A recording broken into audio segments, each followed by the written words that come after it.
అందరికీ నమస్కారం. Welcome to our channel. సోదరులు కేవీ రెడ్డి గారు రిలీజ్ కావడం సంతోషం. తెలంగాణ యూనివర్సిటీ నుంచి జర్నలిజంలో గోల్డ్ మెడల్ సాధించిన నికార్సైన జర్నలిస్టు కేవీ రెడ్డి గారు ఈరోజు ఉదయం నాకు ఒక మెసేజ్ పెట్టారు. నేను తర్వాత ఫోన్ చేసి మాట్లాడాను. నమస్తే సార్, నాకు అండగా నిలిచి నా కోసం వాయిస్ వినిపించిన మీకు జీవితాంతం రుణపడి ఉంటాను. Thank you very much sir అని నాకు మెసేజ్ పెట్టారు. అది మా బాధ్యత బ్రదర్, వీఆర్ విత్ యూ అని చెప్పేసి నేను రిప్లై పెట్టాను. Thank you for your unconditional support sir అని చెప్పారు. ఇక్కడ నేను ఒకటైతే అందరి తరపున ఎవరైతే కేవీఆర్ గారికి సపోర్ట్గా నిలిచారో వారందరి తరపున నేను కేవీఆర్ గారికి మాటలు చెప్తున్నాను. నిన్న ఒక వీడియో చూశాను నేను. కేవీఆర్ గారు ఎస్వి మోహన్ రెడ్డి గారి ఆఫీస్కి వచ్చి అక్కడ కన్నీటి పర్యంతమై వాళ్ళు కొట్టిన దాటి కంటే తిట్టిన మాటలకు నాకు బాధ ఎక్కువైందని చెప్పారు. ఏమేం తిట్టారో ఏమేం చేశారో అవన్నీ కూడా నాకు చెప్పారు. అది మనం బయటికి చెప్పడం సమయం సందర్భం కాదు కాబట్టి తప్పకుండా పర్యవసానాలు అయితే ఉంటాయి. ఇక్కడ నేను ఆ వీడియో కూడా చూపించి సింపతి పొందాలనో లేకపోతే సింపతి గేమ్ ఆడాలనో నేను చూడట్లేదండి. నేను ఆ వీడియో కూడా చూపించాను. ఎందుకంటే నా దృష్టిలో మనందరి దృష్టిలో సోదరులు కేవీఆర్ గారు ఒక హీరో. నిరాశతో, నిస్పృహతో, నిస్తేజంతో నిర్వీర్యమైపోతున్న ప్రజాస్వామ్యాన్ని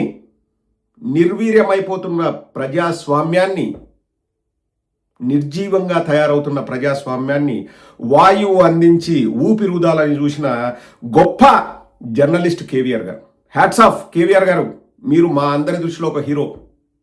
నిజాన్ని నిర్భయంగా నేను చెబుతాను, డబ్బులకు లొంగను, డబ్బులకు అమ్ముడు పోను అని చెప్పేసి మీకు ఏదనిపించిందో మీరు మాట్లాడారు.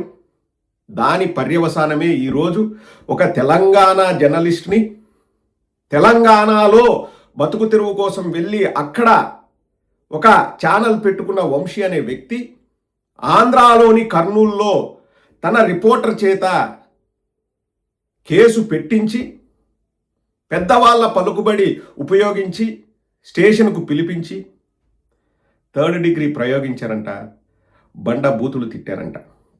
ఇక్కడ నేను సింపతి కోసం ట్రై చేయట్లేదండి. కేవీఆర్ ఈజ్ హీరో, పోరాటం చేశాడు. ఇక మీదట కేవీఆర్కి మా సపోర్ట్ ఉంటుంది. ఇంకా ఈ సమాజంలో మంచితనం, మానవత్వం అనేది బతికుందని మనం అంతా నిరూపిద్దాం. ఒక చిన్న మాట నేను చెప్తున్నానండి, ఒక చిన్న మాట. ఎన్నో లొసుగులు ఉన్నాయంట, ఎన్నో లూప్ హోల్స్ ఉన్నాయంట, ఎఫ్ఐఆర్లు కూడా చాలా తప్పులు ఉన్నాయంట.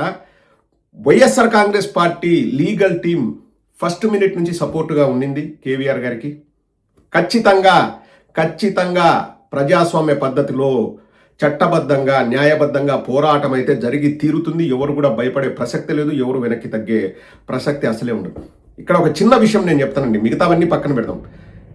చంద్రబాబు నాయుడు, నారా లోకేష్ అధికారంలో లేకపోతే ఇది కేసే కాదు. ఇంకొకసారి మీరు ఊహించుకోండి, ఇది కేసే కాదు. ఎందుకంటే తెలంగాణ సాధించిన కేసీఆర్ గారి కుమారుడు 10 ఏళ్ళు మంత్రిగా పనిచేసిన కేటీఆర్ గారిని ఏదో హీరోయిన్తో రంకు అంటగడుతూ దరిద్రమైన, జుగుప్సాకరమైన, చండాలమైన తమ్నేల్స్ పెట్టి ప్రచారం చేసిన వ్యక్తి తెలంగాణలో కూర్చొని కులుకుతాడంట. తెలంగాణకు సంబంధించిన ఒక సామాన్యుడు, అతి సామాన్యుడు, నిరుపేద జర్నలిజాన్ని నమ్ముకొని నాకు డబ్బులు కాదు, ఇంకోటి కాదు, నేను జర్నలిజం అనే ఒక గొప్ప వ్యవస్థలో పనిచేస్తున్నాను గౌరవంతో బతుకుతున్న ఒక సోదరుణ్ణి తెలంగాణలో పోలీస్ స్టేషన్లు లేవా అండి? తెలంగాణలో కోర్టులు లేవా? కర్నూలులో కేసు పెట్టించి పిలిపించి 24 గంటలు స్టేషన్లో పెట్టి కొట్టి బండబూతులు తిడతారా? చంద్రబాబు నాయుడు గారు, నారా లోకేష్ గారు అధికారంలో లేకపోతే అది కేసే కాదు. ఇంకొకసారి అర్థం చేసుకోండి. దాని వెనుక మోటివ్ ఏంటి అన్నది మీకు అర్థమవుతుంది. మళ్ళీ చెప్తున్నా, వీఆర్ విత్ కేవీఆర్ గారు. కేవీఆర్ ఒక్కడు కాదు, మనందరి సపోర్ట్ ఉంది. KVR is a hero. మీరు ఒక్కొక్కరిని జైల్లో పెట్టి బయటకు వచ్చే వాళ్ళు ఒక్కొక్కరు హీరోలు అవుతున్నారు, గుర్తుపెట్టుకోండి.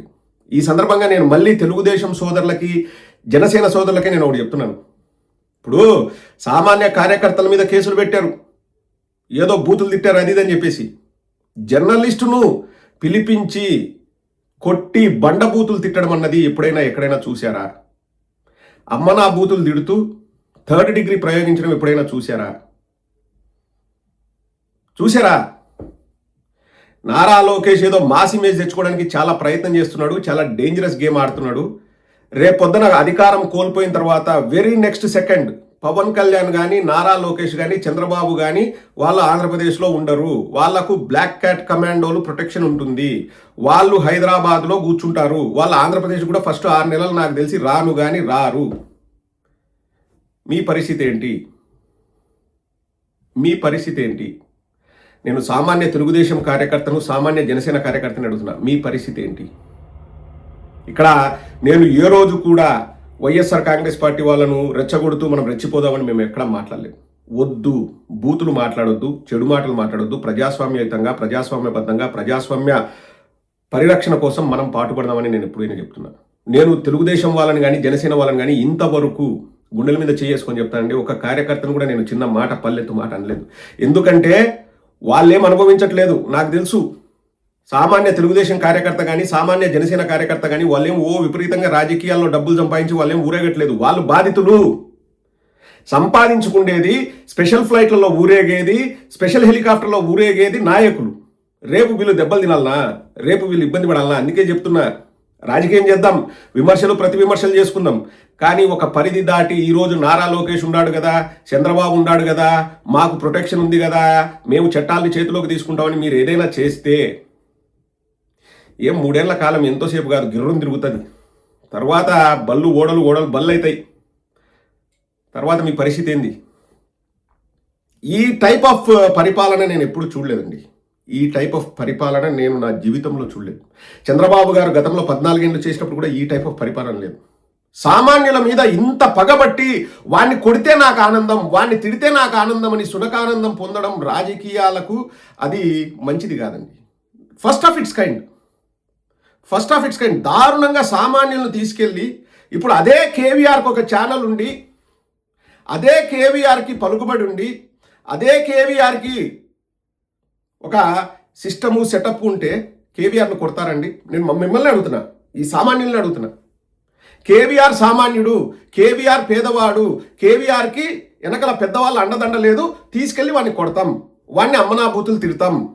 జైల్లో కూడా కాదండి, స్టేషన్లో కింద పడుకోబెట్టారంట. నేను అడిగా, కాదు బ్రదర్, కనీసం దిండు దుప్పటన్నా ఇచ్చారా అంటే, శవాలకు గప్పుతారు చూడండి సార్, ఆ దుప్పటి ఇచ్చారు సార్, శవాలకు గప్పే దుప్పటి. నేను చెప్పాలని ఉంది కానీ వద్దు. నేను అది చెప్పి నేను సింపతి కోసం నేను ఏదో ట్రై చేసినట్టు ఉండకూడదు.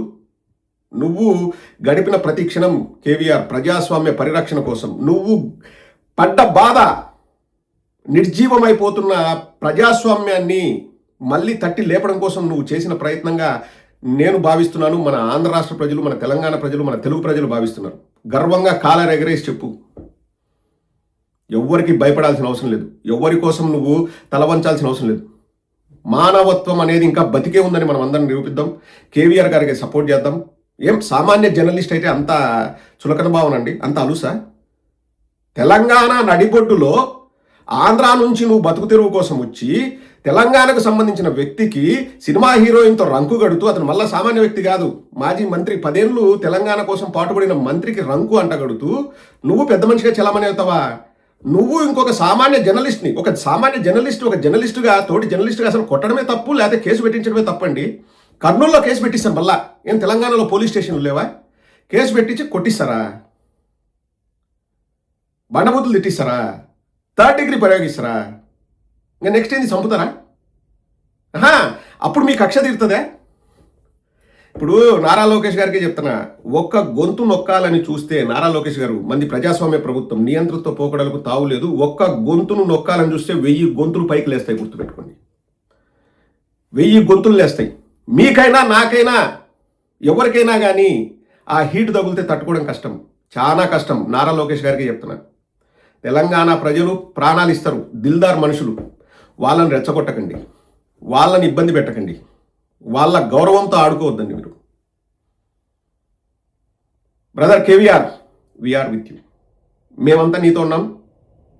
ఏది ఇబ్బంది బొంగ ఏదైనా కానివ్వండి, వీఆర్ విత్ యూ.